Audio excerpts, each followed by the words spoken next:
c'est parti. La tribu de Dana. Ah, la tribu de Dana. On précise le titre quand même au cas où il ne reconnaîtrait pas.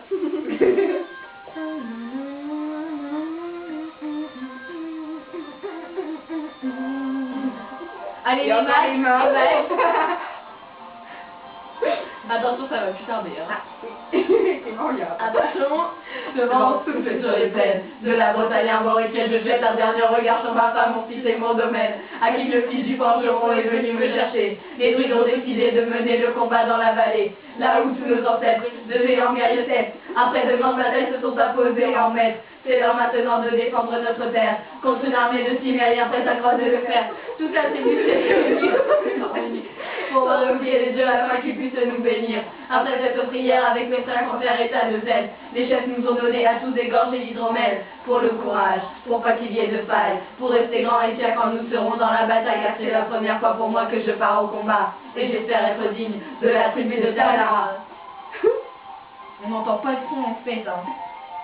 Dans la vallée, oh, de Dana, la lilala, dans la vallée, oh, j'ai cru entendre les échos. Dans la vallée, oh, de Dana, la lilala, dans la vallée, oh, les échos, attention.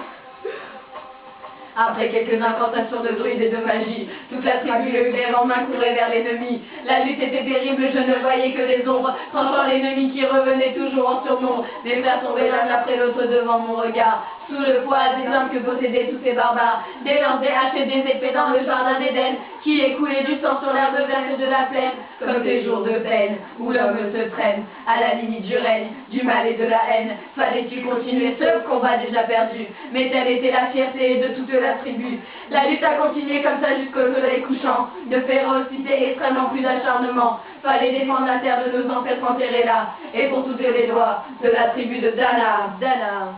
Ça va, ça allait. Vallée, oh, de Dana, la lilala, dans la vallée, oh, j'ai cru entendre les échos. Dans la vallée, oh, de Dana, la lilala, dans la vallée, oh, les champs de guerre près des tombeaux. Attention, Au bout de la vallée, on entendait le son d'une corne, d'un chef ennemi qui rappelait toute sa horde. Avait-il compris qu'on lutterait même en enfer, et car la tribu de Dana appartenait ces terres? Les guerriers repartaient, je ne comprenais pas tout le chemin qu'ils avaient fait pour en arriver là. Quand mon regard se posa tout autour de moi, j'étais le seul debout de la tribu, voilà pourquoi mes doigts se sont écartés tout en lâchant mes armes, et le long de mes joues se sont mises à couler des larmes. Je n'ai jamais compris pourquoi les dieux m'ont épargné de ce jour noir de notre histoire que j'ai compté. Le vent souffle toujours sur la Bretagne armoricaine, et j'ai rejoint ma femme, mon fils et mon domaine. J'ai tout reconstruit de mes mains pour en arriver là. Je suis devenu roi de la tribu de Dana. On a trop géré. Oh là là, t'as vu ça? Comment on s'en rappelle et tout. Dans la vallée, oh,